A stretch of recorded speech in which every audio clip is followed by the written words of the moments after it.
नमस्सर्वेभ्यः। लघुसिद्धान्तकौमुद्याः अस्मिन् वर्गे सर्वेषां स्वागतम्। येनाक्षरसमाम्नायमधिगम्य महेश्वरात् कृत्स्नं व्याकरणं प्रोक्तं तस्मै पाणिनये नमः। वाक्यकारं वररुचिं भाष्यकारं पतञ्जलिं पाणिनिं सूत्रकारं च प्रणतोऽस्मि मुनित्रयं।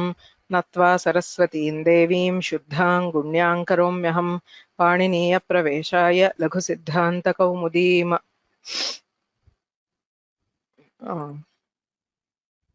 वीणा भगिनी।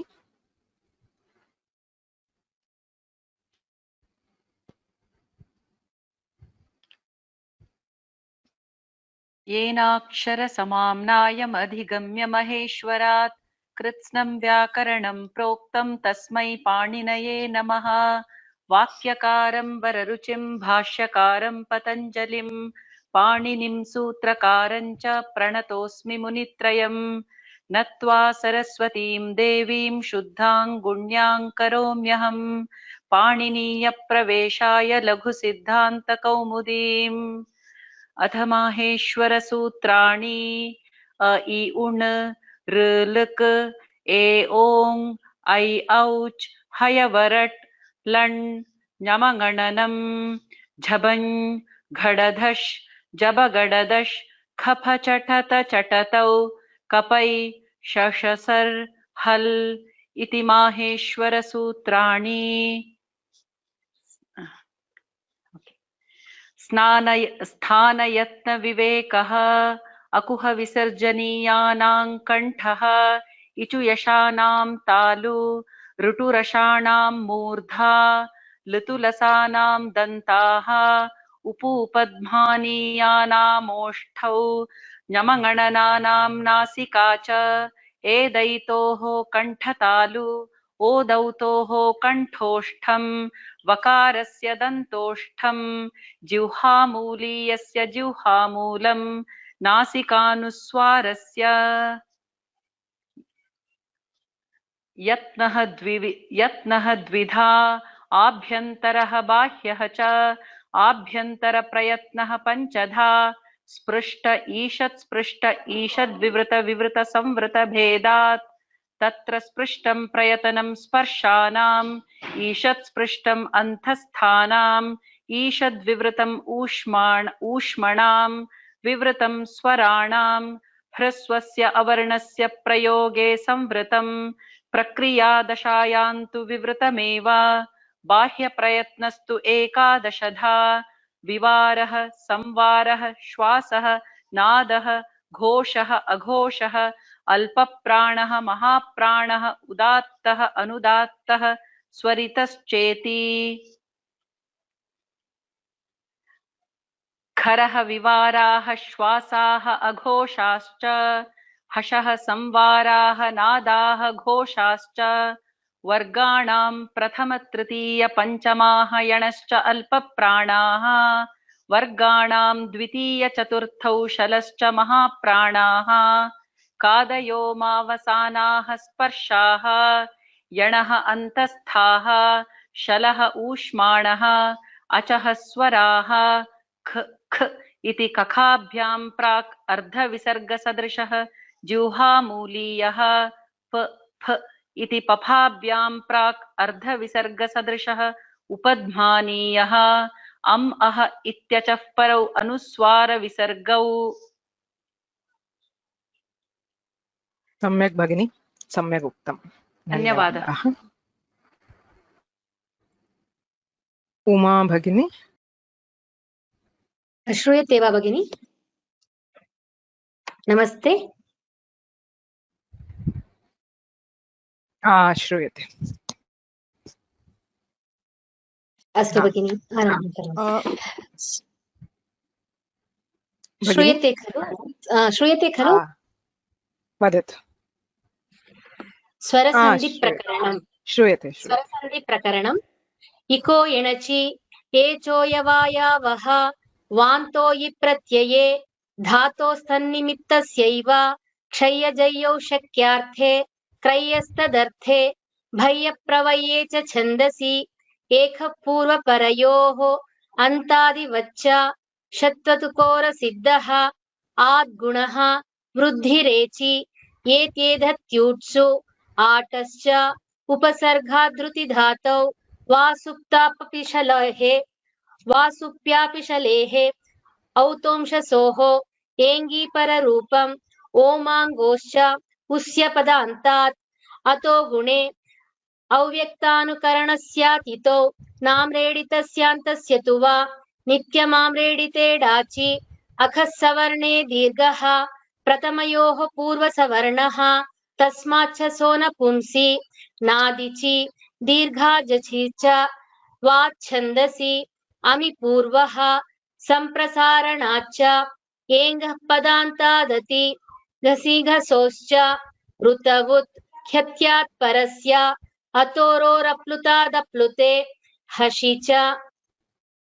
प्रथमाध्यायस्य प्रथमपादः वृद्धिरादैच् अदेङ्गुणः इको गुणवृद्धि न धातुलोप आर्धधातुके निति च दीधीवे वीटां हलोनान्तरा संयोगः मुखनासिका वचनोनुनासिकः तुल्यास्य प्रयत्नं सवर्णं नाझलौ ईदूदे द्विवचनं प्रगृह्यम् अदसोमात् शे निपात एका जनाङ् ओत् सम्बुद्धौ शाकल्यस्येतावनार्षे उयः ईदूतौ च सप्तम्यर्थे दाधाद्वधा आद्यन्तवदैकस्मिन्। धन्यवादः। सम्यक्, धन्यवादः भगिनी, उत्तमम्। सारी,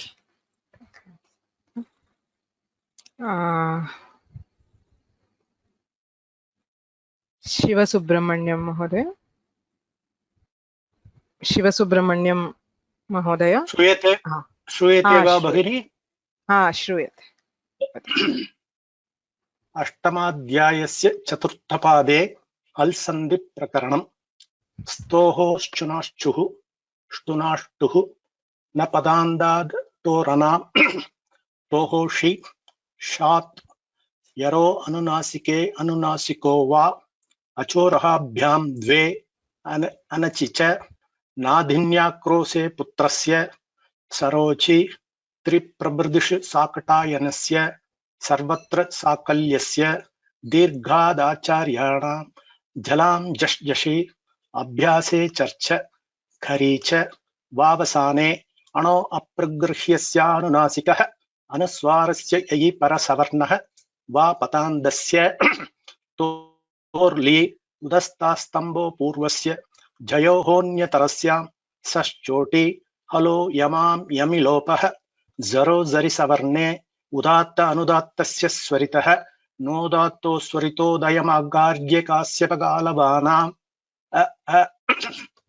अष्टमाध्यायस्य तृतीयपादे ऋत्वविसर्ग आगम प्रकरणानि मतुवसोरुसम्बुद्धौ छन्दसि अत्रानुनासिकः पूर्वस्य तु वा आतोटि नित्यम् अनुनासिकाद् परो अनुस्वारः शमः सुठि पुमः कय्यम्बरे नश्चव्यप्रस्थान् अभ्यतक्षुः दीर्घादडि समानपादे नृम्पे स्वतवान् पायौ कानां रेडिते ढोडे लोपः रोरि करवसानयोर्विसर्जनीयः रोहो सुपि बो बगो गो अपूर्वस्य योषि योर्लघुप्रयतनतरः साकटायनस्य लोपः साखल्यस्य ओतो गार्ग्यस्य उञीचपदे हलि सर्वेषां मो अनुस्वारः नश्चापदान्दस्य झलि मो राजी समः क्वौ हेम परे वा न परेनः गणोक्तुक्सरि डसिदुट् नश्च श्रितुक् गमोङ्ग्रस्वादचि गमुन्नित्यं मयौञो वो वा विसर्जनीयस्य सह सर्परे विसर्जनीयः वा शरी कुप्फो कफ्पौश्च सोपदाधौ इणः शः नमस्परसोर्गत्योः ईदूदुपदस्य चाप्रत्ययस्य। ओम तत्सत्। सम्यक्, धन्यवादाः। धन्यवादः।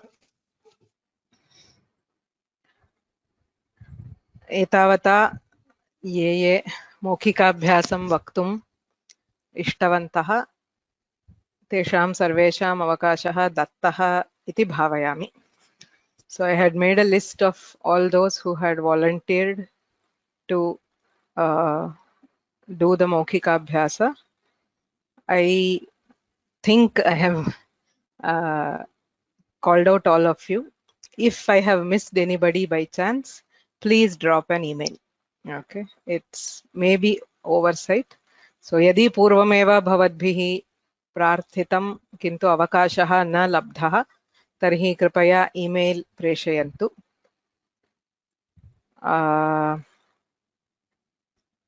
पुरोहित महोदय, अस्तु, अग्रिम इतोपि एकः वर्गः अस्ति, अतः ईमेल प्रेषयन्तु. अहम् अग्रिमवर्गे शुक्रवासरे अवकाशं दास्यामि. अन्येपि यदि वक्तुम् इच्छन्ति तर्हि ईमेल प्रेषयन्तु. यदि अवकाशः अस्ति, पूर्वं ये उक्तवन्तः तेषां समाप्त्यनन्तरम् अवकाशः अस्ति चेत् निश्चयेन दास्यामि. एक एव वर्गः अस्ति, अतः प्रायः त्रयाणाम् अवसरः भविष्यति. किन्तु सर्वैः तु क्रियमाणम् अस्ति इति विश्वसिमि. मौखिकाभ्यासः यथा यथा वयम् अग्रे गच्छामः तथा बहु मुख्यं भवति. एतानि सूत्राणि कण्ठस्थानि चेत् इदानीं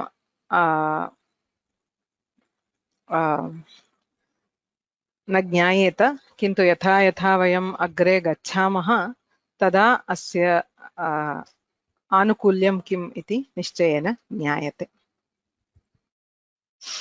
अस्तु, अग्रे गच्छामः. विसर्गसन्धिप्रकरणस्य अन्तिमः पाठः अस्माभिः अधीयमानः अस्ति. तत्र गतवर्गे विप्रतिषेधस्य विषये वयं किञ्चित् ज्ञातवन्तः. तत्र पुनरावर्त्य अग्रे सरामः. विप्रतिषेधे परङ्कार्यम् इति परिभाषासूत्रम् अष्टाध्याय्याः संरचनायाम् अत्यन्तं मुख्यं किञ्चित् सूत्रं भवति. तत्र विप्रतिषेधः इति पारिभाषिकं पदं भवति. तुल्यबलविरोधः इत्यर्थः दीयते. कः तुल्यबलविरोधः?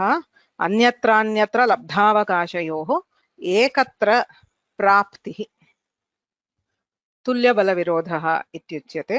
एवं सति परसूत्रस्य यत् कार्यं तत् कार्यं प्रवर्तते इति सूत्रार्थः. तस्य उदाहरणान्यपि वयं द्वित्राणि उदाहरणानि दृष्टवन्तः. तत्र सुपिच इत्यनेन रामाभ्याम् इत्यत्र दीर्घः भवति. रामसु इत्यत्र बहुवचने झल्येत् इत्यनेन एकारादेशः भवति. एतानि स्वतन्त्रोदाहरणानि. रामाभ्याम् इत्यत्र एत्वस्य प्रसक्तिः न भवति. एवं रामसु इत्यत्र सुपिच इति दीर्घस्य प्रसक्तिः न भवति. This is one of the most important conditions for deciding vipratishetha. Both the sutras under contention should have at least one example independent of each other. कदाचित् न भवति. यथा वयम् आद्गुणः वृद्धिरेचि इति स्वीकुर्मः चेत् वृद्धिरेचि इत्यस्य एकमपि उदाहरणं न लभ्यते यत्र आद्गुणः इत्यस्य प्रसक्तिः नास्ति. तादृशः तु अपवादः एव भवति, न तु विप्रतिषेधः. सो विप्रतिषेधः इति निर्णेतुं प्रथमं सोपानं भवति तुल्यबलत्वसाधनं. तुल्यबलत्वं नाम स्वतन्त्रम् उदाहरणम् एकम् उदाहरणम् अस्ति चेदपि पर्याप्तं भवति. तदेव तुल्यबलम्. अन्यत्र अन्यत्र लब्धावकाशयोः सूत्रयोः एकत्र प्राप्तिः. इदानीं रामभ्यस् इत्यत्र उभयोः सूत्रयोः प्राप्तिः भवति. सुपिच इत्यनेन दीर्घः अपि भवितुमर्हति. बहुवचने झल्येत् इत्यनेन एत्वमपि भवितुमर्हति. तर्हि किं करणीयम् इति प्रश्नः यदा भवति तदा विप्रतिषेधे परङ्कार्यम् इति सूत्रबलेन परं कार्यम् अष्टाध्यायीक्रमे यत् परसूत्रं भवति तद्विहितं कार्यं भवति. अतः अत्र बहुवचने झल्येत् इत्यनेन एकारादेशे कृते रामेभ्यः इति रूपं सिद्ध्यति। इदं विप्रतिषेधस्य उदाहरणम्। अस्माकम् इदानीं प्रसङ्गे तु इदं न भवति। अत्र विप्रतिषेधस्य अपवादस्य भेदः। सो अपवाद इस् अ सबसेट ऑफ उत्सर्ग। स्वतन्त्रः प्रदेशः अपवादस्य एकोऽपि न भवति, किन्तु विप्रतिषेधे तथा नास्ति। उभयोः स्वतन्त्रः प्रदेशः भवति। कदाचित् यत्र उभयोः प्राप्तिः भवति तत्र वयं विप्रतिषेधः इति वदामः। इदानीं हसि च रोरि इत्येतयोः विप्रतिषेधः भवति वा इति प्रश्नः। उभयोः स्वतन्त्रम् उदाहरणं तु अस्ति, अतः तुल्यबलत्वम् अस्ति उभयोः। कदाचित् तु उभयोः एकत्रैव प्रसक्तिः अपि भवति, मनरथः इत्यादिषु। अत्र यदि विप्रतिषेधः भवति तर्हि रोरि इत्यनेन लोपे मनारथः इति रूपं स्यात्, किन्तु तत् न भवति। कुतो न भवति? पूर्वत्रासिद्धे नास्ति विप्रतिषेधः। त्रिपाद्यां विप्रतिषेधस्य प्रसक्तिः नास्ति। किमर्थम्? अभावाद् उत्तरस्य। पूर्वसूत्रदृष्ट्या उत्तरसूत्रम् असिद्धं भवति इत्यतः तत्र पूर्वसूत्रस्यैव प्रवृत्तिः भवति। विशिष्य अत्र सपादसप्ताध्याय्यां स्थितस्य हसि च इत्यस्यैव प्रवृत्तिः भवति, रोरि इत्यस्य प्रवृत्तिः न भवति। अतः मन उ रथः मनोरथः इत्येव रूपम्। इत्येतावत् ज्ञातवन्तः।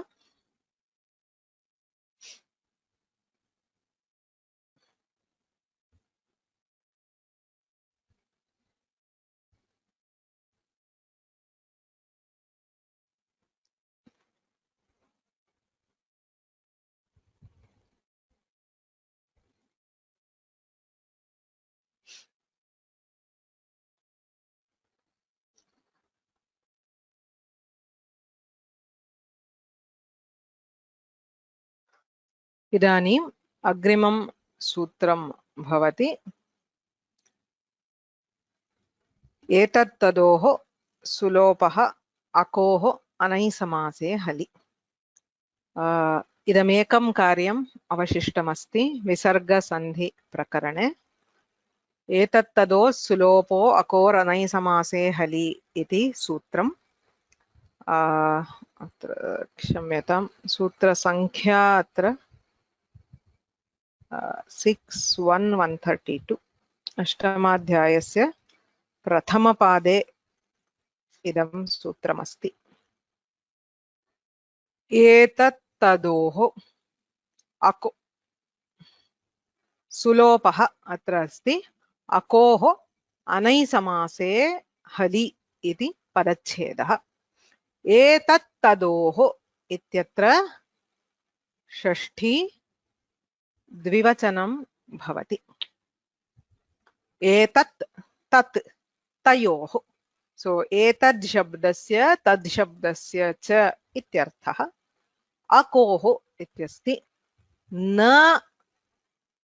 क येषां तयोः ययोः तयोः इति छेदः। अकोः इति विषये अग्रे पश्यामः। अनैसमासे अकोः अनैसमासे इति उभयमपि नै तत्पुरुषः, न ककारः न नैसमासः इति। नैसमासस्य विषये न भवति, ककारस्य विषये न भवति इति तात्पर्यम्। इदानीम् एतद्वयं वयम् अन्ते दलकृत्य समये पश्यामः। एतत्तदोः हलि सुलोपः इति सूत्रम्।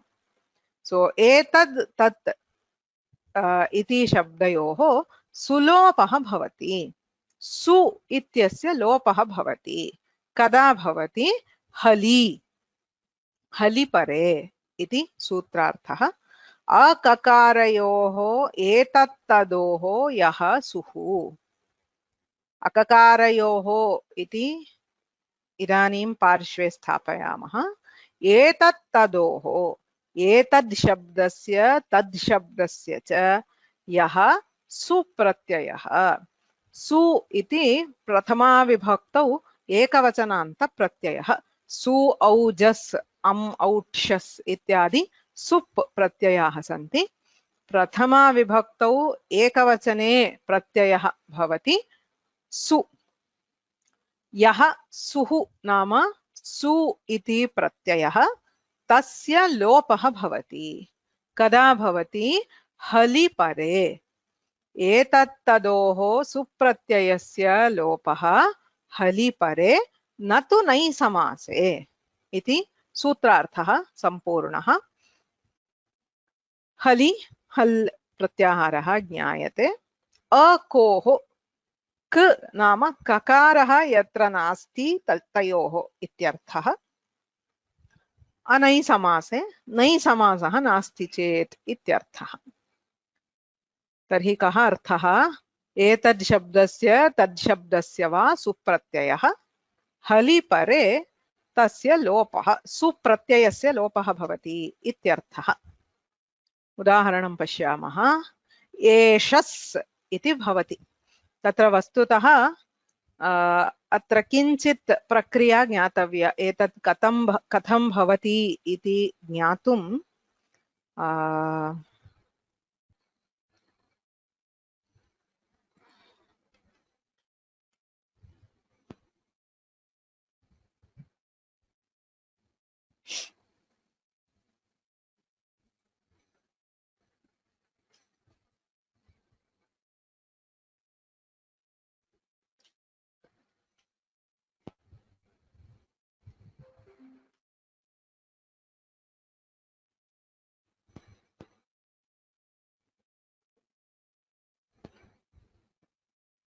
एतत् इति पुल्लिङ्गशब्दः एव स्वीकरणीयः यद्यपि तत्र सूत्रे लिङ्गनिर्देशः नास्ति तथापि स्त्रीलिङ्गे नपुंसकलिङ्गे च सुप्रत्ययस्य लोपः अन्यैः सूत्रैरेव विधीयते अतः स्त्रीलिङ्गे वा नपुंसकलिङ्गे वा अस्य सूत्रस्य एतत्तदोः सुलोपः इत्यस्य प्रसक्तिः नैव भवति पुल्लिङ्गे एव प्रसक्तिः अत्र पश्यन्ति चेत् प्रक्रिया अग्रे वयं पश्यामः एतद् शब्दस्य दकारान्तपुल्लिङ्गस्य प्रथमा विभक्तौ एकवचने आदौ एतद् इति शब्दः तस्मात् सु इति प्रत्ययः क्रियते सूत्राणि इदानीं नापेक्ष्यन्ते किन्तु अत्र दीयन्ते स्वौजसमौट् इत्यादिना सु इत्यत्र उकारः अनुनासिकः उपदेशयजनुनासिक इति संज्ञा लोपः एतद् स् इति भवति तत्र दकारस्य अकारादेशः भवति त्यदादीनामः इत्यनेन तत्र पुनः पररूपं भवति एतस् इदानीम् अत्र तकारस्य तदोसस्सावनन्त्ययोः इत्यनेन सकारादेशः भवति एस तस्य षत्वं भवति एष स् इति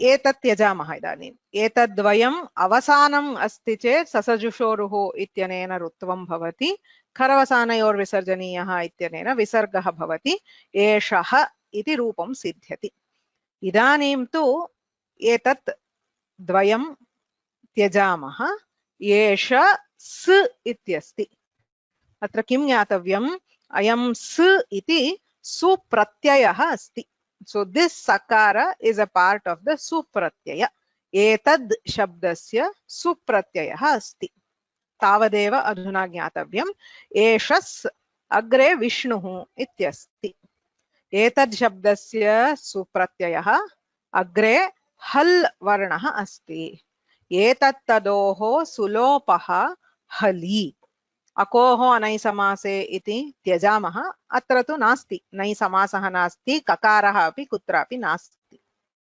इदानीम् अनेन सूत्रेण सुप्रत्ययस्य साक्षात् लोपः क्रियते तदा एष विष्णुः इति भवति एतत् शब्दस्य सुप्रत्ययस्य वकारे परे लोपः भवति तदा एष विष्णुः इति भवति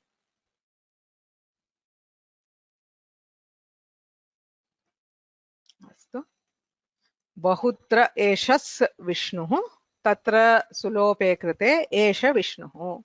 एवमेव तद् शब्दे वयम् एवमेव प्रक्रियां पश्यामः चेत् स स इति भवति। तत्र बहूनि सूत्राणि सन्ति, इदानीं नापेक्ष्यते।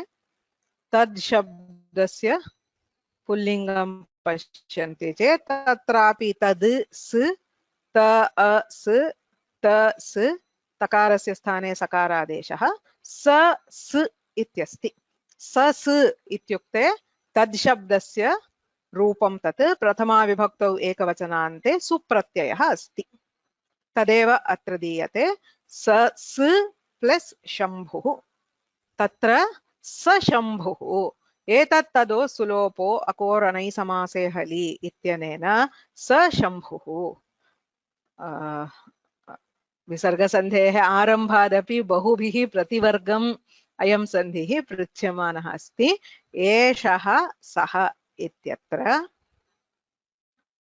उभयत्रापि सुप्रत्ययस्य हलि परे लोपः भवति। उदाहरणानि तु बहूनि लभ्यन्ते। यत्र यत्र वयं भगवद्गीतायामपि अस्ति, रामायणे महाभारते सर्वत्रापि भवति। अग्रे हल् एव अपेक्ष्यते। बहु सरलं वस्तुतः। एषः सः इत्यत्र अग्रे हल् वर्णः अस्ति चेत् अनेन सूत्रेण तत्र लोपः भवति। सः साक्षात् विसर्गस्य लोपः न। यद्यपि सामान्यतः वयम् एषः विष्णुः इति संहिता नास्ति चेत् एषः विष्णुः सः शम्भुः इति रूपं, किन्तु अत्र विसर्गः न भवति, ऋत्वमपि न भवति। वयम् एतावता यद् दृष्टवन्तः सामान्यतः ऋत्वं कृत्वा अनन्तरम् अन्यानि कार्याणि कुर्मः। अत्र तु ऋत्वमपि न भवति। ऋत्वात् पूर्वमेव साक्षात् सु इति प्रत्ययस्यैव लोपः क्रियते। सुलोपः इत्येव अस्ति। अस्तु। ससजुषोरुः इत्यस्य प्रसक्तिः किमर्थं नास्ति इति चेत् तत्र असिद्धम् अस्ति। क्षम्यताम्, अत्र सूत्रसङ्ख्यां भेदः। ससजुषोरुः इति असिद्धम्। अष्टमाध्याये द्वितीयपादे अस्ति। इदं तु षष्ठाध्याये एव अस्ति। एतत् तदो सुलोपः इति। ऋत्वस्य असिद्धत्वात् अत्र सुलोपः एव भवति। So even before Rutva, the supratyaya itself gets deleted by this sutra. Atra dalakrityam, atra padadvayam uktam, akoho anai samase iti. Kim tatparyam? Akoho. Atra kimuchyate etad shabdaha tad shabdaha tesham sulopaha. Yada supratyayah kriyate tatra eshas सस् इति भवति। अत्र कुत्रापि ककारः नास्त्येव। तर्हि किमर्थम् अकोः इति विशिष्य निषेधः वक्तव्यः इति प्रश्नः। अकोः इति विशेषणं किमर्थम्? यदि ककारः अस्ति तर्हि ककारसहितस्य न भवति इति वक्तव्यं।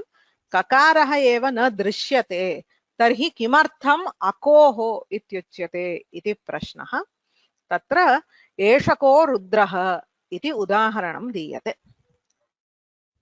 एतद् शब्दः तस्मात् स्वार्थे अकच् इति कश्चित् प्रत्ययः भवति। सर्वः, सर्वकः इत्यादि बहूनि पदानि सन्ति यत्र वयं स्वार्थे नाम अर्थभेदः न भवति। एषकः इत्यस्य कः अर्थः? एषः इत्येव अर्थः। बालः, बालकः, वृक्षः, वृक्षकः, बहुत्र वयं पश्यामः स्वार्थे प्रत्ययः। अर्थविशेषः कोऽपि तत्र न भवति, पदद्वयं भवति। एवमेव अत्र एषः, एषकः स्वार्थे अकच् इति प्रत्ययः भवति, तदा एतकद् इति शब्दः भवति। एतद् इति प्रातिपदिकम्। अयम् अत्यन्तं विशिष्टः प्रत्ययः। अकच् इति अव्यय सर्वनाम्नाम् अकच् प्राक् टेः इति तद्धितप्रत्ययः एषः। टेः प्राक् टि टि संज्ञां स्मरन्ति चेत् अचोन्त्यादि टि। एतद् इत्यत्र अन्तिमः अच् अस्ति अकारः, अतः अद् इत्यस्य टि संज्ञा भवति। टेः प्राक् अकच् अक् इति प्रत्ययः भवति। सामान्यतः प्रत्ययः अन्ते योज्यते। अयम् अत्यन्तं विशिष्टः प्रत्ययः। प्राक् टेः इत्यस्मात् टेः प्राक् अकच् इति प्रत्ययः क्रियते। तन्मध्यपतितः तद्ग्रहणेन गृह्यते इति काचित् परिभाषा अस्ति। एतद् इति शब्दः आसीत्, मध्ये वयम् इदानीम् अकच् प्रत्ययं योजितवन्तः, तथापि अयम् एतकद् इति एतद् शब्दः इत्येव परिगण्यते। तथा परिभाषा अस्ति। तन्मध्यपतितः, मध्ये किमपि योजयामः चेत् एषः पूर्णः यः शब्दः अस्ति तद् ग्रहणेन गृह्यते। इदानीम् एतद् शब्दे मध्ये अकच् प्रत्ययं कुर्मः चेत् एतकद् इति शब्दः भवति।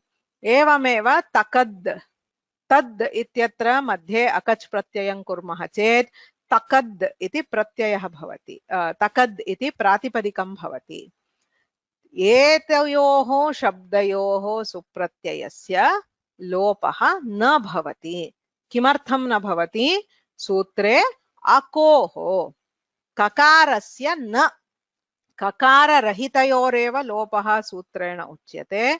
अतः केवलम् एतद् शब्दः अस्ति चेत् एष रुद्रः इति भवति। एषस् रुद्रः, सुलोपे कृते एष रुद्रः। किन्तु एषकस् अकच् प्रत्ययं कुर्मः चेत् एषकस् रुद्रः इत्यत्र हसिच इत्यनेन उत्वं भवति, रुत्वं भवति। आदौ ससजुषो रुः, ततः हसिच इति उत्वम्, आद्गुणः एषको रुद्रः इति रूपं भवति। तदर्थम् अकच् प्रत्ययसहितयोः एतत् तच्छब्दयोः सुलोपः मा भूत् इत्येतदर्थं पाणिनिना सूत्रे अकोः इति शब्दः योजितः। एतकद् इत्यत्र अथवा एषकस् इत्यत्र ककारः अस्ति इत्यतः सुलोपः न भवति, रुत्वम् उत्वं गुणः। सो एषकस् रुद्रः, ससजुषो रुः, एषकर् रुद्रः, हसि च, एषक उ रुद्रः, आद्गुणः एषको रुद्रः इति भवति। एषक रुद्रः इति न भवति इति तात्पर्यम्। तदर्थमेव सूत्रे अकोः इति विशेषणं दत्तमस्ति। सम्यक्। अरसोमात् इत्यत्रापि अस्माभिः दृष्टम्। अमुके इत्यत्र अकच् प्रत्ययः दृष्टः।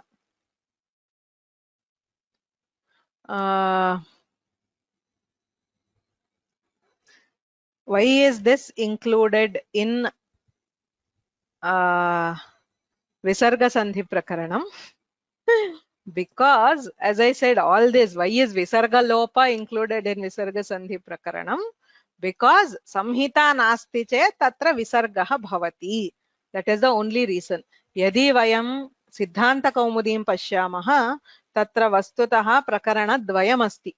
Visarga Sandhi Prakaranam iti ekam prakaranam. स्वादि संधि प्रकरणम इति अपरम प्रकरणम। सु इत्यादि प्रत्ययेषु परेषु ये संधयः भवन्ति तत्र पृथक्कृत्य दत्तमस्ति। किन्तु लघुसिद्धान्त कौमुद्यां विसर्ग संधि प्रकरणम इति एकत्रैव प्राथमिकस्तरे ये विसर्ग संधयः इति नाम्ना अस्माभिः अधीयन्ते। All Visarga Sandhis which we call as Visarga Sandhis at a basic level, when we come to Paninian level, many of them may not involve Visarga in the Sandhi process.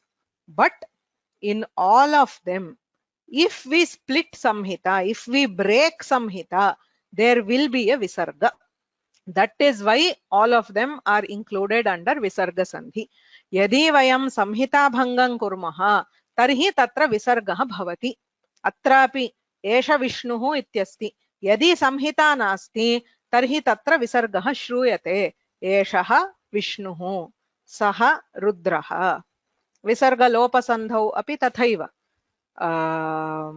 कुत्र भोः इत्यादि अथवा देवाः गच्छन्ति, विसर्गस्य लोपः न, किन्तु संहिताभङ्गं कुर्मः चेत् तत्र विसर्गः श्रूयते। विसर्गस्य उत्वम् इत्यत्रापि साक्षात् विसर्गस्य उत्वं न, किन्तु संहिताभङ्गं कुर्मः चेत् रामः गच्छति, तत्र विसर्गः श्रूयते। तदेव मनसि निधाय एतेषां सर्वेषामपि विसर्गसन्धिः इति सामान्यतः व्यवहारः भवति। तत्र साक्षात् विसर्गः बहुत्र न भवति, प्रक्रियां पश्यामः चेत्। When akach has the same meaning as the main word, why or when do we use the akach pratyaya? अयमेव शब्दः बहुत्र प्रष्टुं शक्यते। भाषायां प्रयोगः अस्ति इत्येव। यथा बालः बालकः इति अस्माभिः प्रयुज्यते, किमर्थं पदद्वयं? पदद्वयं भाषायाम् अस्ति, प्रयुज्यते इत्येव उत्तरम्। एवमेव एतादृशेषु एषकः, सर्वकः इत्यादि शब्दाः भाषायां सन्ति। पाणिनिना विद्यमानानां शब्दानाम् अन्वाख्यानं क्रियते। किमर्थम्? इदानीं जलम् इत्यर्थं बोधयितुं सन्ति प्रायः 50 शब्दाः सन्ति। कदाचित् तु व्युत्पत्तिभेदः भवति, कदाचित् तु समाने अर्थे पदद्वयं भवितुम् अर्हति। अतः तत्र भाषायाः वैविध्यम् अस्ति। समाने अर्थे बालः बालकः इति प्रयुज्यते, तेषां सिद्ध्यर्थं पाणिनिना तत्र क इति वा अकच् इति वा प्रत्ययः इति दीयते। एतत् सर्वदा स्मर्तव्यं। प्रत्ययः काल्पनिकः, इट् इस् एन् इमेजिनरी कन्स्ट्रक्ट्। किमर्थं कृतं पाणिनिना इति चेत् एवम् एषः इति शब्दः श्रूयते, एषकः इति शब्दः श्रूयते, उभयोः धर्माः समानाः दृश्यन्ते। Both of them share many similar properties. So Panini decided, okay, let us have one base word and then add a pratyaya to derive the forms of the second word. But since there is no change in meaning in prayoga, tatra pratyayah swarthe ityuchyate. पुनः पुनः मया प्रायः उक्तं स्यात्, पाणिनिना एकस्यापि नूतनशब्दस्य निर्माणं न कृतम्। शब्दनिर्माणम् इति पाणिनेः लक्ष्यं न।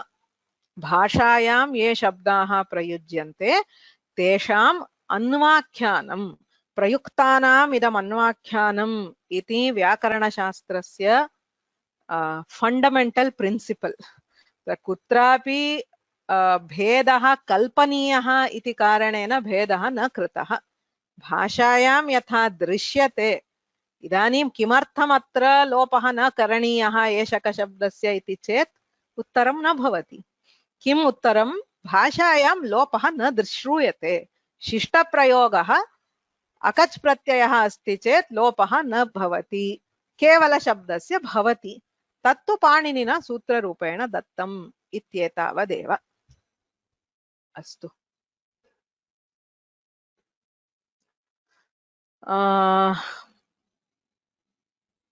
अग्रे गच्छामः। इतोपि एकः अंशः, अनैसमासे किम् इति प्रश्नः। असशिवः इति उदाहरणम्। इदं तु सरलं। न सः असः, नै समासः कृतः अस्ति। न सः, नै इत्यस्य तच्छब्देन समासः, तत्र सुप्रत्ययः। नै समासः अस्ति चेत् तत्र लोपः न भवति। सो असशिवः, सशिवः इति भवति। असशिवः इत्यत्र तु लोपः न भवति। लोपः न भवति चेत् किं भवति इति चेत् सामान्यतः यानि कार्याणि भवन्ति तानि सर्वाणि कार्याणि भवन्ति। न सस् इत्यस्ति, ससजुषोरुः इति ऋत्वं भवति। खरवसानयोर्विसर्जनीयः इति विसर्गः भवति। अग्रे वाशरी इत्यनेन विसर्गस्य विसर्गः अथवा विसर्जनीयस्य सः इति सकारं कृत्वा स्तोश्चुनाश्चुः इत्यनेन श्चुत्वम् असः शिवः असः शिवः इति रूपद्वयं भवति। अत्र इदं सूत्रं न प्रवर्तते इत्येव तात्पर्यम्। पूर्वत्रापि एष कस् इत्यत्र अनेन किमुच्यते अकोः इति उक्तत्वात् सुलोपः न भवति। सुलोपः न भवति चेत् किं भवति? सामान्यतः सकारान्तस्य शब्दस्य यद् भवति तदेव भवति। अतः सामान्यकार्याणि भवन्ति।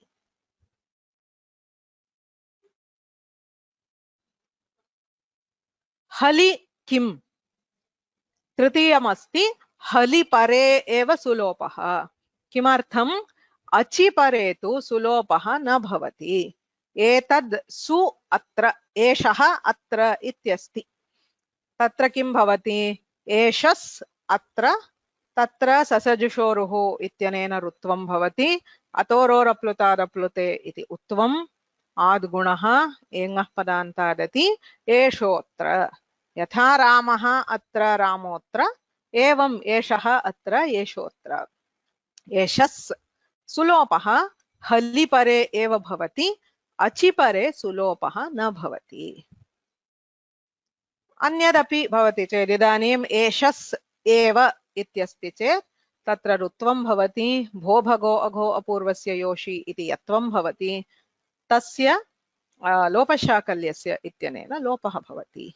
अचि परे सामान्यानि कार्याणि भवन्ति, हलि परे सुलोपः भवति इति तात्पर्यम्।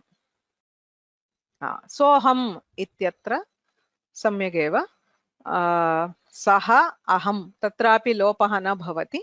एवमेव रुत्वम् उत्वम् इत्यादि। अत्र बहुभिः पृच्छ्यते किमर्थं केवलं पुल्लिङ्गे इति।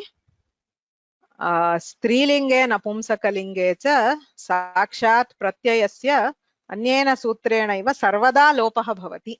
एषा एतद् इति उभयत्रापि कदापि सुप्रत्ययः न श्रूयते। स्त्रीलिङ्गं पश्यामः चेत् सर्वदापि एषा इत्यत्र हल्याभ्यो दीर्घात् सुतिस्य पृक्तं हल् इत्यनेन सर्वदापि सुप्रत्ययस्य लोपः भवति। हल्वा भवतु अज्वा भवतु तस्य अपेक्षा नास्त्येव। स्त्रीलिङ्गे सर्वदापि सुप्रत्ययस्य लोपः भवति। एवमेव नपुंसकलिङ्गं पश्यामः चेत् तत्रापि सर्वदापि सुप्रत्ययस्य लोपः भवति। So swamor napumsakat iti sutrena. These are more general sutras. In Strilinga and Napumsakalinga, the supratyaya is always deleted. You will never have the supratyaya. So asya sutrasya anyeshu lingeshu prasaktihi na bhavati, pullinge eva bhavati. Because it is only in pullinga that we hear the su. Eshaha saha ityatra pratyayasya shravanam bhavati. Tasya हलि परे लोपः भवति इति तात्पर्यम्। सः कर्ता सकर्ता तत्रापि तथैव जिह्वामूलीयः उपध्मानीयः किमपि न भवति। सकर्ता काव्यानां भवति महतां भङ्गिरुचिभिः सौन्दर्यलहर्याम् अस्ति। सो तत्र साक्षात् सुप्रत्ययस्य एव लोपः भवति इत्यतः रुत्वं विसर्गः विसर्गस्य जिह्वामूलीयः all that chain is blocked right at the beginning because the sakara itself is deleted. So none of the karyas will happen if it is soham ityasya kaha arthaha. Saha tu vedanta vargasya vishayah na tu vyakarana vargasya. Saha aham iti vyakarana drishtya tad shabdah asti aham shabdah asti. Tasya arthaha kaha iti tu अन्यत्र ज्ञातव्यम्। अकारं विहाय अन्ये स्वराः आगच्छन्ति चेत् किं भवति? तत्र उक्तं भो भगो अघो अपूर्वस्य योषि इत्यनेन रोः यकारः तस्य लोपशाकल्यस्य इत्यनेन लोपः भवति। अग्रे गच्छामः। अन्तिमं सूत्रमस्ति अस्माकं वर्गे। सोचि लोपे चेत् पादपूरणम्। पूर्वसूत्रेण हलिपरे एव लोपः उक्तः, अचिपरे लोपः नास्ति इति। किन्तु अचिपरे अपि कदाचित् लोपः भवति। कदा भवति? पादपूरणं चेत् इति छन्दसः अथवा वृत्तस्य किञ्चित् व्यवस्थां कल्पयति पाणिनिः। अग्रिममेव सूत्रं सोचि लोपे चेत् पादपूरणम्। सः इति तद्शब्दस्य इत्यर्थः। सस् इति भवति। पूर्वतनसूत्रे एतद् तद् उभयोः आसीत्, अस्मिन् सूत्रे केवलं तद्शब्दस्य। सस् इत्यत्र यः सकारः सुप्रत्ययः तस्य। अचिपरे सुलोपः भवति। कदा भवति? लोपे चेत् पादपूरणम्। लोपः क्रियते चेदेव पादपूरणं भवति चेत्। This is purely with reference to छन्दस्। श्लोकेषु लोपं न कुर्मः चेत् छन्दोभङ्गः भवति। लोपं कुर्मः चेत् पादस्य पूरणं भवति चेत् लोपः कर्तुं शक्यते। So this is very much conditional in a shloka. If deleting the supratyaya helps you to fit that into the pada, then achipare api supratyayasya lopah bhavati iti sutrasya arthah. Sas ityasya soho lopah syat achi पादश्चेत् लोपे सत्येव पूर्येत। लोपं कुर्मः चेदेव पादपूरणं भवति। लोपं विना छन्दोभङ्गः भवति इत्यस्ति चेत् तत्र लोपः कर्तुं शक्यते, लोपः क्रियते इति अस्य सूत्रस्य अर्थः। अचि अन्यत् सर्वमपि समानं। पादः इत्युक्ते श्लोकस्य पादः। प्रायः सर्वैः ज्ञायते श्लोके 4 पादाः भवन्ति। तत्र प्रतिपादं कति अक्षराणि भवेयुः इति नियमः भवति। यथा अनुष्टुप् स्वीकुर्मः चेत् प्रतिपादं 8 अक्षराणि भवेयुः। वसन्ततिलका चेत् प्रतिपादं 14 अक्षराणि भवेयुः इति। उदाहरणं पश्यामः चेत् ज्ञायते। तत्र सस् इति शब्दः तद्शब्दस्य प्रथमा विभक्तौ एकवचनान्तं रूपम्। अचिपरे लोपः। सस् इमाम् इति उदाहरणं प्रदर्शयति। सस् इत्यत्र सु प्रत्ययः, इमाम् इत्यत्र अच् अस्ति। तत्र लोपे कृते स इमाम् इदानीं सन्धिः कर्तुं शक्यते। किमर्थम्? अयं लोपः षष्ठाध्याये अस्ति, त्रिपाद्यां नास्ति। यदि लोपशाकल्यस्य इत्यनेन लोपः क्रियते तदा तु वयम् अग्रे स्वरसन्धिं कर्तुं न शक्नुमः। अयं तु सन्धिः सपादसप्ताध्याय्यामेव अस्ति। अतः अनेन यदि सुलोपः क्रियते तर्हि अग्रे स्वरसन्धिः कर्तुं शक्यते। अत एव पादपूरणं भवति, नो चेत् पादपूरणं न भवति। सो स इमाम् इत्यत्र आद्गुणः इत्यनेन गुणं कुर्मः चेत् सेमाम् इति रूपं भवति। केवलं सेमाम् इति उदाहरणं दातुं न शक्यते। किमर्थं? पादपूरणं प्रदर्शनीयम्। अतः वस्तुतः वैदिकमन्त्रः अस्ति। तत्र सेमाम् अविद्धि प्रभृतीय ईशिषे इत्यादि। तत्र 12 अक्षराणि अपेक्ष्यन्ते पादे। अयं छन्दः जगती छन्दः। तत्र पादे 12 अक्षराणि अपेक्ष्यन्ते। वयं यदि लोपं न कुर्मः तदा किं भवति? सस् इमां ससजुषोरुः इत्यनेन रुत्वं कुर्मः। भोभगो इत्यनेन यकारं कुर्मः। ततः लोपशाकल्यस्य इत्यनेन लोपं कुर्मः चेत् स इमाम् इति भवति। तत्र अग्रे सन्धिः कर्तुं न शक्यते लोपस्य असिद्धत्वात्। तदा किं भवति? स इमाम विद्धि प्रभृतिं य ईशिषे 13 अक्षराणि भवन्ति। There is one extra because you cannot join this sa imam. Tada kim karoti? Padapuranam na bhavati. Ataha kim kurmaha? Sas imam ityatra sochilope chet padapuranam ityanena lopam kurmaha chet adgunaha ityanena gunam kurmaha semam. So the difference between doing the lopa and not doing the lopa. If we do the lopa by sochilope chet padapuranam, you get two letters, se and mam. But here you have sa, I, mam. So that one letter makes a difference to the pada. Idanim kim jatam lopaha kriyate chet padapuranam bhavati. Ataha lopaha kartum shakyate achipare. अन्यदुदाहरणं लौकिकश्लोकस्य अस्ति सैष दाशरथी रामः सैष राजा युधिष्ठिरः सैष कर्णो महादानी सैष भीमो महाबलः क्वत्यः श्लोकः इति अहं न जानामि स एषः इत्यस्ति अत्रापि सस् एषः सामान्य प्रक्रियां कुर्मः चेत् स एषः इति भवति पादपूरणं न भवति किमर्थम् अनुष्टुप् छन्दः अस्ति प्रतिपादम् 8 अक्षराणि अपेक्ष्यन्ते स एष दाशरथी रामः इति वदामः चेत् 9 अक्षराणि भवन्ति अत्र सर्वेषु पादेषु स एष इति पृथक् भवति चेत् तत्र 9 अक्षराणि भवन्ति पादपूरणं न भवति अतः सोचिलोपे चेत् इत्यनेन लोपं कृत्वा अग्रे वृद्धिः स एष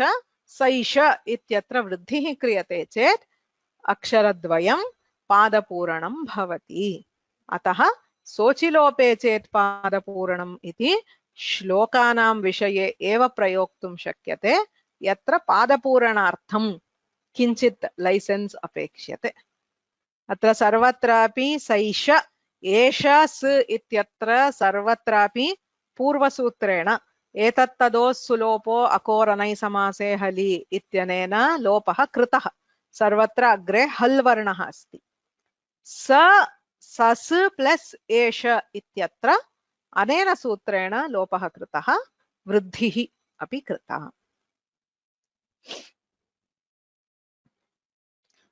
समानम् अत्र अस्ति विशिष्य किमपि नास्ति अत्र एतत् स्मर्तव्यं पादपूरणार्थमेव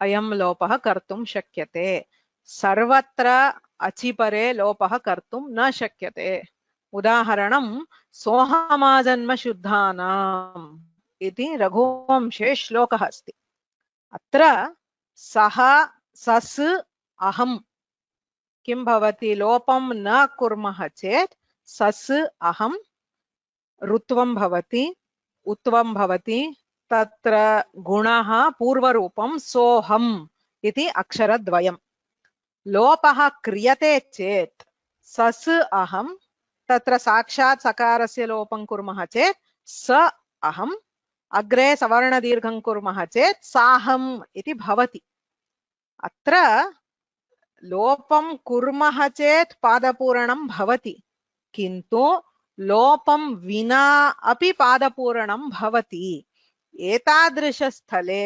पादपूरणार्थम् अयं लोपः कर्तुं न शक्यते you can use sochilope chet padapuranam only if you are unable to fit the letters into the pada without the lopa in this case even if you don't do the lopa you get soham which is still into the pada soham ajanma shuddhanam there is no difference between soham and saham forget the avagraha don't tell me that it is a letter we have already seen it there is only so and hum here there is sa and hum there is no change in the matra or in the number of letters so in such a case you cannot do the lopa soham ityeva shuddham saham iti ashuddham even if that fills the pada correctly it is not correct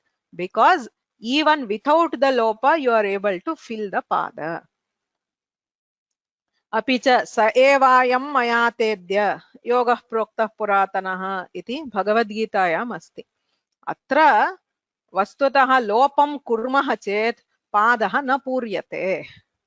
किमर्थं? स एव, तत्र स एवायं पृथक् पृथक् अस्ति चेदेव अष्टौ अक्षराणि भवन्ति। यदि वयं लोपं कुर्मः तदा सैवायं मया तेद्य इति भवति, तदा तु छन्दोभङ्गः भवति। सो तदापि सोचिलोपे चेदित्यनेन लोपः न क्रियते. It is not a universal lopa. It is dependent on the condition that only by doing the lopa you are able to fill the pada or fit it into the pada correctly. Then only a poet can use this license to delete the supratyaya when followed by ach. Otherwise you cannot use it. So in a normal sentence you cannot think of this at all. It is purely for pada purana. पूर्वतन सूत्रं तु एतत्तदोऽस्तु लोपः इति तु सर्वत्र भवति। सामान्यवाक्ये अपि भवति, श्लोकेषु भवति, नित्यं भवति। इट इज नॉट अ विकल्पन सूत्र। संहिता अस्ति चेत् नित्यं हलिपरे लोपः भवति। Does the supratyaya has to be at the end of the pada? Not at all. It can be anywhere in the pada. यत्र कुत्रापि भवितुम् अर्हति। तावदेव। अग्रे प्रश्नाः सन्ति, उत्तरं दास्यामि। समयः तु अतीतः, तथापि since we are reaching the end of the course, I will answer whatever questions are there. अद्यतन अभ्यासः दोषाः सन्ति प्रायेण. So most of these sentences, maybe all, I don't remember, they have an error. सामान्यतः अस्माभिः सन्धिषु दोषाः भवन्ति। अतः सप्रमाणं शुद्धीकुरुत। अत्र वस्तुतः किं रूपं स्यात् इति लेखनीयम्। अत्र उदाहरणार्थं नमो पाणिनये इति अशुद्धं बहुभिः बहुत्र प्रयुज्यते। किमर्थं? नमो गुरवे, नमो हरये इत्यादि बहु प्रसिद्धम् अस्ति, अतः नमो पाणिनये इति प्रयोगः भवति, किन्तु अशुद्धं। किमर्थं? तत्र पकारः अस्ति, नमस् इत्यत्र पकारे परे उत्वं न भवति। उत्वं कदा भवति? अतोरोरप्लुतादप्लुते हसि च, हसि परे एव उत्वम्। अत्र तु खरवसानयोर्विसर्जनीयः कुप्वोः कः पौच इत्यनेन नमः पाणिनये, नमः पाणिनये इति भवेत्, नमो पाणिनये इति अशुद्धम्। अतः सूत्रम् उक्त्वा वस्तुतः शुद्धं रूपं किम् इति लेखनीयम्। स एव अद्यतन अभ्यासः। अग्रिमवर्गे शुक्रवासरे विसर्गसन्धिप्रकरणस्य संक्षेपं वयं पश्यामः। समयः अतीतः इति जानामि, तथापि ये प्रश्नाः सन्ति तेषाम् उत्तरं दास्यामि। येषां समयः कार्यान्तरं विद्यते ते गन्तुमर्हन्ति। वै नाट् यद् शब्दः इति केनचित् पृच्छ्यते। तत्र प्रयोगे न दृश्यते। यद् शब्दस्य यः सुप्रत्ययः तस्य लोपः कुत्रापि प्रयोगे न दृश्यते। सो फॉर यद् शब्द वी नो द नॉर्मल सन्धि। ऋत्वं भवति, अग्रे यानि कार्याणि भवन्ति तानि भवन्ति। सैषा भार्गवी वारुणी विद्या, अत्र तु अस्य प्रसक्तिः नास्ति। तत्र सा एषा सैषा इत्यत्र सामान्यः वृद्धिसन्धिः। तत्र स्त्रीलिङ्गे पुनः अस्यापि प्रसक्तिः न भवति, पुल्लिङ्गे एव प्रसक्तिः भवति। How is सपापेन सपश्यति? The same thing. सस् पापेन हलि परे सर्वत्रापि तद् इत्यस्य लोपः भवति। Wherever, whether it is खर् or हश्, यत्र यत्र व्यञ्जनवर्णः अस्ति तत्र सर्वत्रापि तद् शब्दस्य सुप्रत्ययस्य लोपः भवति। In Ramayanam, some shlokas are in Anushtup, some others are different. We can have another chandas. See, whichever chandas that shloka is in, you have to fit it into that chandas. It is not that it is only for Anushtup or only for a specific chandas. It can be any chandas, but in any chandas there are specific rules. Usually all 4 padas will have the same number of letters. So whichever chandas it is, if one pada is having an additional letter, and if you can fix it by doing the lopa, you can use sochi lope chet pada puranam. In this griha karyam, fifth one, esho gacchami, should it be esho gacchati? Not really. Actually, if you see many natakas, esha gacchami is a very, very popular prayoga. It does not mean I go. So, esha gacchami iti tu kim adhunaiva gacchami jhatiti karomi ityarthe prayujyate. Ataha esha gacchami iti shuddhameva. So it does not mean eshaha gacchati, it means aham gacchami ityeva. Kintu तथा प्रयोग विशेषः दृश्यते काव्येषु. Chandas fitting can also be done by saying certain aksharas faster. Not at all. I mean, it is like if it is a hrasva, you have to say it with 1 matra. If it is dirgha, you have to say it with 2 matras. It is only in general ragas that you can modify the pace. Shlokeshu vegena chandasaha नियन्त्रणं कर्तुं नैव शक्यते. ह्रस्व is a hrasva, dirgha is a dirgha, and separate letters are separate letters. You cannot fit letters by changing, fit into chandas by changing the speed. अस्तु, तर्हि अत्र समापयामः. अग्रे शुक्रवासरे विसर्गसन्धिप्रकरणस्य संक्षेपः. येनाक्षरसमाम्नायमधिगम्य महेश्वरात् कृत्स्नं व्याकरणं प्रोक्तं तस्मै पाणिनये नमः. वाक्यकारं वररुचिं भाष्यकारं पतञ्जलिं पाणिनिं सूत्रकारं च प्रणतोऽस्मि मुनित्रयं. नत्वा सरस्वतीं देवीं शुद्धां गुण्यां करोम्यहं. पाणिनीयप्रवेशाय लघुसिद्धान्तकौमुदीम्